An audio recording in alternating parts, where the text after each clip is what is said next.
अखिलेश यादव जी कहते हैं कि मेरी साइकिल के दो पहिए हैं, एक में अम्बेडकर हैं तो एक में लोहिया हैं। उसमें माता प्रसाद पांडे भी हैं, उसमें माता प्रसाद पांडे भी हैं साहब, जो 84 प्रोफेसर में 83 ब्राह्मण भरते हैं। और हम उम्मीद कर रहे हैं कि ये हमारा भला करेंगे।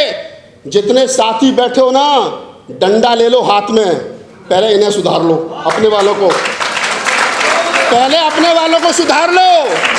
नागपाल जी, भाई आप भी कड़वे और मैं उससे भी ज़्यादा कड़वा हूँ। इन्होंने कहा कि अखिलेश जी ने पांडे को बना दिया। भाई मैं सच्चे दिल से बोल रहा हूँ, कल भी मैंने जंतर मंतर पे बोला, मैं इसका विरोध करता हूँ। और भाई मैं वही यादव हूँ जो लखनऊ और पटना में नहीं पाया जाता। मेरा नाम विजेंद्र यादव है। आज आप मायावती को उठा लीजिए, कौन चला रहा है उस पार्टी को? सतीश मिश्रा चला रहा है। आज रामदास अठावले के पास चले जाइए, उसका गृह मंत्री घर में कौन है? ब्राह्मण। रामविलास पासवान के पास चले जाइए, उसकी गृह मंत्री कौन है? कोई ऐसा बहुजन का जो हमारी लड़ाई लड़ सके, उस पार्टी का, उस नेता का नाम बताओ मुझे। लेकिन जब भी किसी यादव नेता की बात होगी तो बहुजनों में ऐसे करंट आता जैसे पता नहीं क्या हो गया। अभी मेरे साथी बैठे थे, बोला रहे ब्राह्मण ठाकुर कोई हमारे पर अत्याचार नहीं करते, हमारे ऊपर तो यादव उत्तर प्रदेश में अत्याचार करते हैं। भाई बड़े गजब की बात है। भाई जब हम आपस में एक दूसरे के प्रति ऐसी आस्था रखेंगे तो कैसे हम एकजुट होकर इस लड़ाई को लड़ेंगे? जो हमारा हक छीनकर बैठा हुआ सदियों से, उसके खिलाफ हमें लड़ाई लड़नी चाहिए। क्या लालू यादव जी ने चारपाई पे बैठने का हक नहीं दिलाया? क्या वोट डालने का हक नहीं दिलाया? क्या बहन बेटियों की इज्जत बचाने का काम नहीं किया? क्या लल्लू यादव ने सभी शोषित और वंचितों की आवाज उठाकर उनके हक अधिकार की नहीं लड़ी? अरे भाई, हर समाज में 6743 जातियां इस देश में है। क्या कोई जाति ऐसा एक भी व्यक्ति खड़ा होकर कह दे जिसके हजारों संगठन जातियों के नाम से ना हो? एक व्यक्ति यहां खड़ा होकर कह दे। देखिए, मैं जातिवाद की बात नहीं करता। अगर मैं अपनी जाति की और अपने समाज की लड़ाई लड़ता हूं तो मैं SC ST OBC की भी लड़ाई लड़ता हूं। ये मेरा इतिहास है। अगर अखिलेश यादव जी ने पांडे जी को बनाया, मैं उसका विरोध करता हूं। अखिलेश जी को पुनर्विचार करना चाहिए और SC ST OBC को किसी को विधानसभा का नेता बनाना चाहिए। और उत्तर प्रदेश और बिहार के अंदर जब अखिलेश जी मुख्यमंत्री थे, जब जितेंद्र यादव, नोएडा, पुष्पेंद्र यादव इनकाउंटर हुए थे, सबसे पहले विजेंद्र यादव की टीम ने अखिलेश जी का भी विधानसभा का घेराव करने का काम किया था। तो इसलिए मैं कहना चाहता हूं, आज संविधान खतरे में, आरक्षण खतरे में। आज बाबा साहब ने जो वोट की ताकत आपको दी थी, वो वोट की ताकत EVM द्वारा खतरे में है। आज 10% लोग जो 76 वर्ष से राजनीति, न्यायपालिका, प्राइवेट सेक्टर, सभी सेक्टरों में कब्जा जमाए बैठे। लड़ाई लड़नी है तो एकजुट होकर देश में जातिगत जनगणना कराकर जिसकी जितनी संख्या भारी उतनी उसकी हिस्सेदारी की लड़ाई लड़ो। यही तो बीजेपी और RSS ने जहर घोला हुआ हिंदू मुसलमान के नाम पर। यही SC ST को कहते हैं कि उत्तर प्रदेश, बिहार के अंदर यादव सारा आरक्षण लेकर मजबूत हो गए, तुम्हारा हक छीन गए। यही तो लड़ाई वो चाहते हैं और उसमें हम वो कामयाब हैं। ना यादव ने किसी का हक छीना, ना SC ST ने किसी का हक छीना। अगर किसी ने हक छीना है तो उन 10% मन्नूवादी लोगों ने छीना है जो आज सत्ता पर कब्जा जमाए बैठे हैं। अभी हमारे किसान नेता ने कहा था कि सेना में कोई जातिवाद, कोई आरक्षण नहीं है। यहाँ सांसद जी भी आ गए हैं, सांसद जी 2-2 सांसद बैठे हुए हैं। अच्छा, मुझे एक चीज़ बताओ, बाबा साहब ने जो आरक्षण दिया और जो मंडल आयोग ने आरक्षण दिया, तो सरकारी नौकरी में जब भी वैकेंसी निकलती है तो उसमें लिखा होता कि SC की इतनी, ST की इतनी, OBC की इतनी। यही होता ना कॉलम, यही होता ना कॉलम। जब महामहिम राष्ट्रपति की बॉडीगार्ड की भर्ती निकलती है, जब क्या होता जी कॉलम, सिर्फ सिख जाट और राजपूत ही उसमें भर्ती हो सकता है 76 वर्ष से, और उसमें कॉलम लिखा होता है। अभी मैं मोबाइल में दिखाऊंगा आपको कि सिख जाट और राजपूत इसमें वैकेंसी में अप्लाई कर सकता है, इसके अलावा कोई जाति नहीं कर सकता। क्या यादव हो, गुज्जर हो, दलित हो, पिछड़ा हो, क्या वो 6 फुट का नहीं? क्या राष्ट्रपति की सेवा नहीं कर सकता? कर सकता है, लेकिन किसी को नहीं पता इस चीज का। तो मेरा कहने का मतलब यह है कि मुद्दों पर लड़ना है।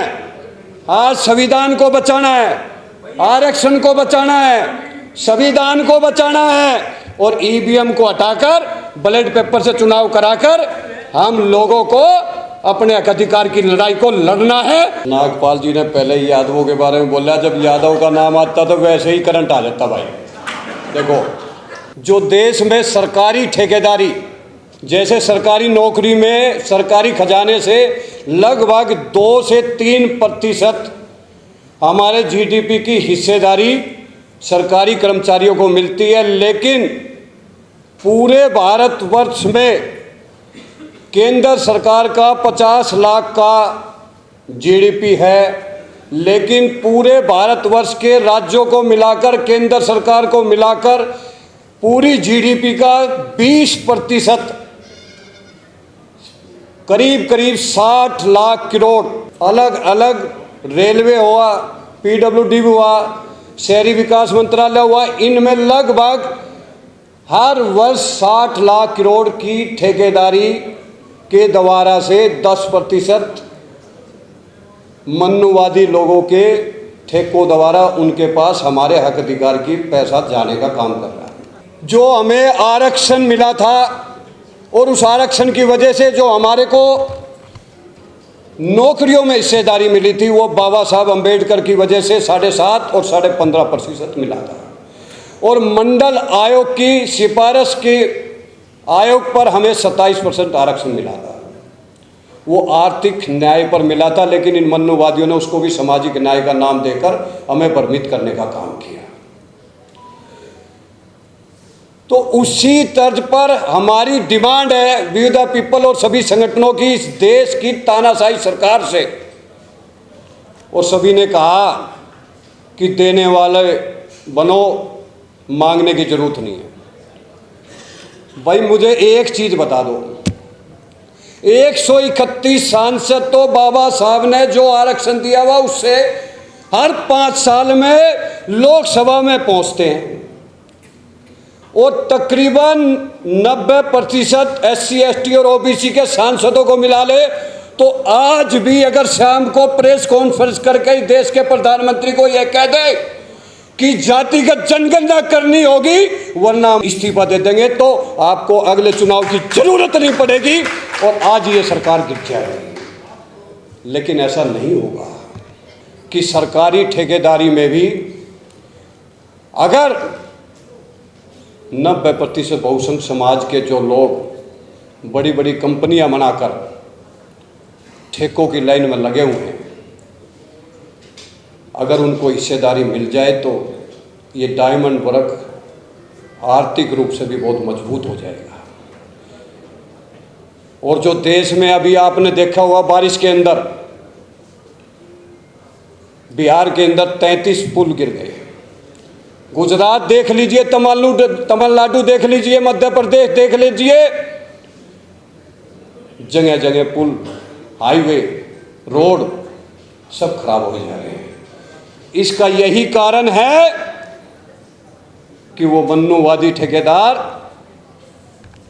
घटिया सामग्री लगाकर हमारे हक अधिकार को छीनने का काम कर रहे हैं। और उन्होंने ऐसे ऐसे जैसे क्रिमिनल लगा दिया, कहीं इंटरव्यवस्था कर दी, कहीं रोस्टर का, ऐसे ही उन्होंने एक ऐसा करेट एरिया बना दिया कि जिसका करोड़ों का टर्नओवर होगा और जिसका 3 साल का पिछला बैंक टैक्स रिपोर्ट होगा। अनेकों ऐसे प्रावधान कर दिए कि आपको ठेका मिलेगा ही नहीं। और हर साल 60 लाख करोड़ जो रुपया जो 90% आपके पास आना चाहिए था, आज वो 10% के जेब में जा रहा है और वो मजबूत होते जा रहे हैं, और हमारे लोग उनके नीचे ही छोटे छोटे कॉन्ट्रैक्ट लेकर ठेका चला रहे हैं। देखिए 1950 और 60 के अंदर अमेरिका के अंदर जो अमेरिका की संख्या उसमें 14% अफ्रीकन जो काले लोग थे, उन्होंने सिविल राइट मूवमेंट चलाया था। और उस मूवमेंट की एक ही डिमांड थी कि अमेरिका के अंदर प्राइवेट सेक्टर में उनको आरक्षण मिले और सरकारी ठेकों में उनको हिस्सेदारी मिले।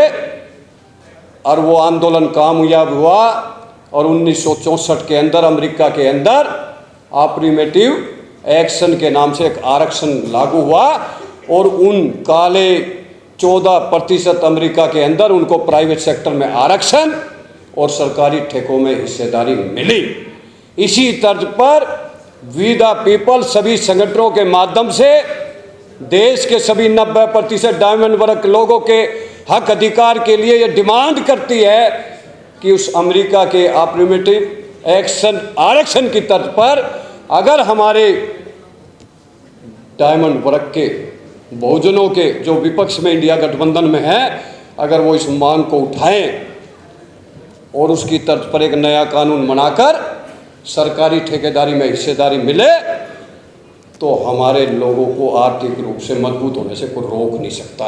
और जो समाज आर्थिक सामाजिक और राजनीति में मजबूत होगा उसको मांगने की जरूरत नहीं है, वो देने वाला होता है। इसलिए मेरी मांग है कि अमेरिका की तर्ज पर जो आरक्षण लागू हुआ वो भारतवर्ष में एक नया कानून बनकर और सरकारी ठेकेदारी में भी बहुजनों की हिस्सेदारी मिले।